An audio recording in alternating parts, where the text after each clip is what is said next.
ข้าวใหม่ก็กินหยาบผักใหม่ก็กินหยาบน้ำอุ่นใหม่ก็กินหยาบเมื่อนั้นก็กวนอันเจอไม้นั้นก็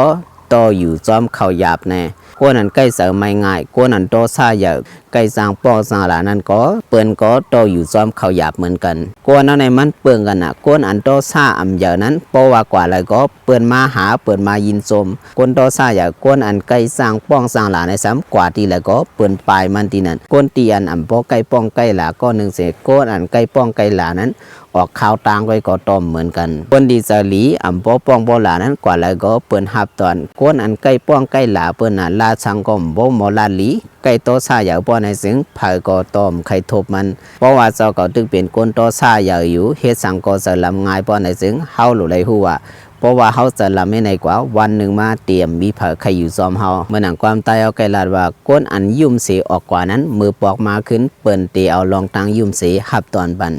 ก้นอันป้องท่าหลาเปิ้นเสออกกว่านั้นพอปอกมาขึ้นเปิ้นก็เตียวลองตังป้องท่าหลานั้นเสหับตอนขึ้นในมันอยู่ดีว่าเฮาตีปันเปิ้นซึ่งหือนั้นอยู่